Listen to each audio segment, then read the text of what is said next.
Guys, welcome back to another video lecture on arch bionyms. तो जैसे कि आप लोग स्क्रीन पे देख सकते हैं, we are going to start with a new unit and that is phylum Mollusca and Echinodermata, जहाँ पे फर्स्ट अपन स्टार्ट करने वाले हैं विद द फाइलम मोलस्का। और हमेशा अपन कौन सा भी फाइलम स्टार्ट करते हैं तो उसके जनरल कैरेक्टर से स्टार्ट करते हैं। So this video is exclusively about the general characters of phylum Mollusca. Now if you guys follow my videos, you must be knowing that last video जो अपन बनाया वो पेरिपार्टिस पे था and with that we completed the third unit. Make sure to watch all the videos from the third unit because प्रॉन में से बहुत सारे क्वेश्चंस पूछे जाते हैं एंड जो लास्ट आंसर अपन डिस्कस करें पेरिपार्टिस का, वो प्रीवियस ईयर्स में बहुत बार पूछा गया था। So that was an important answer. Okay, now getting back to today's video, general characters discuss करेंगे। और अपन सबको मालूम कि जनरल कैरेक्टर्स बहुत ईजी रहते हैं ऑर्गेनिजम्स के, एक दो बार पढ़ लिए तो आ जाते हैं, एग्जाम में इजिली लिख ले सकते हैं। So let's get started with the video. तो ये जो फाइलम मोलस्का के ऑर्गेनिजम्स है, दे आर जनरली एक्वेटिक। और जब अपन एक्वेटिक बोलते हैं, ये डिफ्रेंशिएट करते हैं कि उन लोग मराइन फॉर्म्स रहते हैं या फिर फ्रेश वाटर फॉर्म्स रहते हैं। तो यहाँ पर ये मोलस्का के जो ऑर्गेनिजम्स है, they are mostly marine, not all. ठीक है, यहाँ पर नोट करो, मेजॉरिटी, मोस्टली मतलब majority of them, not all. Majority of the organisms are mostly marine and some या फिर and few are freshwater organisms. Mostly अगर marine forms रहेंगे तो थोड़े freshwater रह जाते। and यहाँ पर थोड़े organisms ऐसे हैं जो terrestrial forms में भी आपको दिख जाते। ठीक है, now talking about the body is soft। अगर आप स्नेल की बॉडी को ऑब्जर्व करें, स्नेल को अगर आप देखें तो उन लोगों की ऊपर का मैंटल, ऊपर का वो छोड़ दो शेल उन लोगों का, बट उन लोगों की बॉडी, अंदर की बॉडी अगर आप ऑब्जर्व करें तो वो बहुत सॉफ्ट बॉडी रहती है उन लोगों की एंड उनकी बॉडी अनसेगमेंटेड है। तो बॉडी में सेगमेंटेशन आपको नहीं दिखते। बायलेटरली सिमेट्रिकल ऑर्गेनिजम्स है। बायलेटरल सिमेट्री मतलब भाई एक ऑर्गेनिज्म है, अगर आप उसको एक सिंगल प्लेन से कट करें which passes through the central axis, आपको left and right equal halves आना। अगर left and right equal halves आए, that means the organism is bilaterally symmetrical और that symmetry is called as bilateral symmetry. Simple, अब तक आपको ये मालूम हो गया होगा। अब ये जो इनका बॉडी है, इनकी बॉडी में आपको हेड, फुट, मैंटल और विजरल मास दिख जाता है। एक के बाद एक डिस्कस करेंगे। हेड, फुट तो क्या है मालूम, मैंटल और विजरल मास थोड़ा बहुत एक दो पॉइंट देखेंगे अपन। Talking about the body is protected with exoskeletal calcareous shell. तो स्नेल को आप देखे होंगे ऊपर शेल रहता, तो उसकी बॉडी को बेसिकली वो शेल क्या करता भाई, प्रोटेक्शन प्रोवाइड करता, राइट। तो ये जो कैल्केरियस शेल है इनका, that is secreted by the mantle. तो बॉडी में जो मैंटल प्रेजेंट रहता है, that will secrete this calcareous shell, that will provide the protection to the body of the organisms, right. अब इनका जो हेड है, इट इज डिस्टिंक्ट हेड और head will contain the mouth, eyes, tentacles and sense organs. Simple. Now talking about the body wall के ventral side को अगर आप observe करें, that will get modified, that is actually modified to form the foot of the organism. तो body का ventral side अगर आप notice करें, ऑब्जर्व करें, वो उन्हें ना मॉडिफाई हो गया to form the foot of the organism.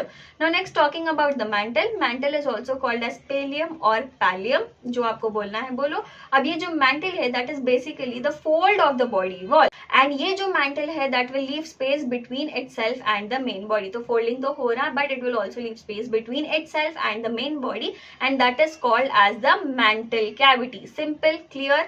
Now next talking about the visceral mass. अब visceral mass will contain the vital organs of the body in the compact form. तो जो भी ऑर्गेनिज्म है, वो ऑर्गेनिज्म के visceral mass को अगर आप ऑब्जर्व करें तो विजरल मास के अंदर आपको वो ऑर्गेनिज्म के वाइटल ऑर्गन्स नजर आ जाते हैं भाई। You will find all the vital organs of the organism in the visceral mass of the body. ठीक है, और these vital organs are arranged compactly, बहुत कॉम्पैक्ट अरेंजमेंट रहता है इन लोगों का। Next talking about the body cavity, इनकी बॉडी कैविटी क्या है, हीमोसील है। ट्रू सीलोम इज लिमिटेड और confined to pericardial cavity, lumen of gonads and nephridia.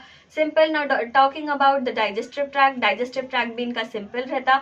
Anterior side में माउथ प्रेजेंट रहता, पोस्टीरियर साइड में इनस प्रेजेंट रहता, बट यहाँ पे एक एक्सेप्शन है। What is that exception? Actually 3 exception है।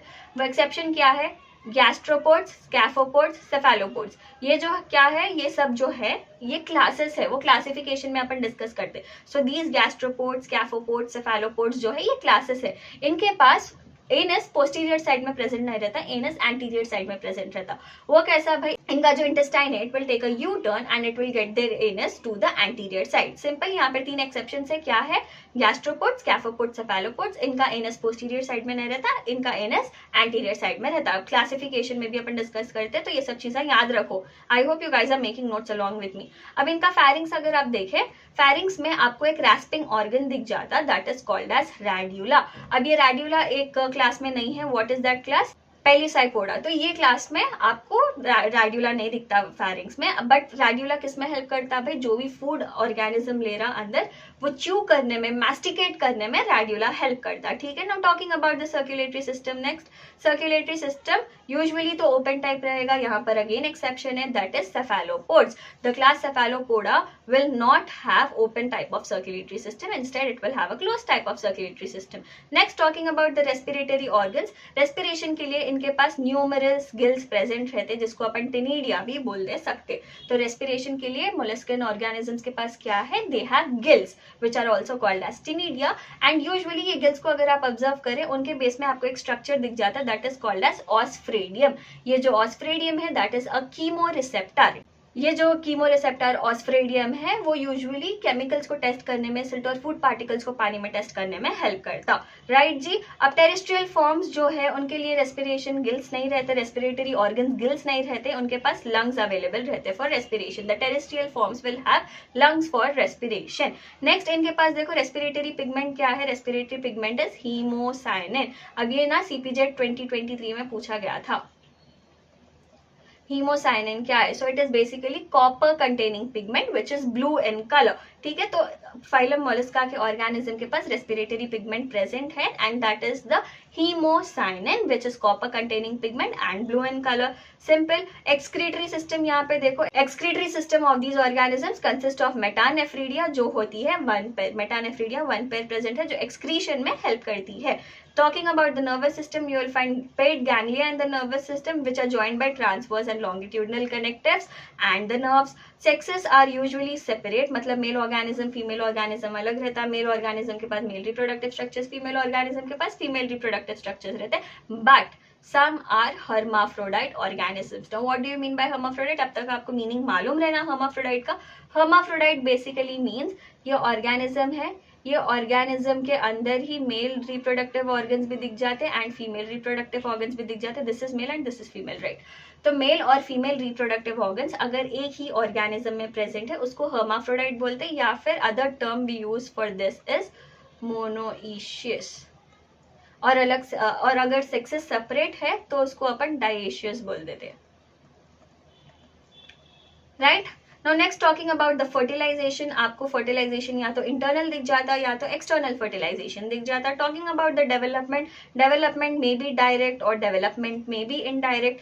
Indirect development में metamorphosis होता है। metamorphosis क्या है ये अपन already phylum Arthropoda में discuss करे थे। metamorphosis is basically transformation of the larval form of the organisms into the adult form through the series of larval stages is called as metamorphosis। तो basically this is a process जहाँ पे young one will mature to form adult organism going through many larval stages, right? So that was all about today's video guys। general characters यहाँ पर end होते हैं। I hope आपको video समझ में आई। Next video हम classification of phylum mollusca discuss करेंगे। So stay tuned for next video। If you like the video, if you understood the content in this video, make sure to give it a like, do share it with your friends, and don't forget to subscribe to our channel. Until then, take care and bye bye।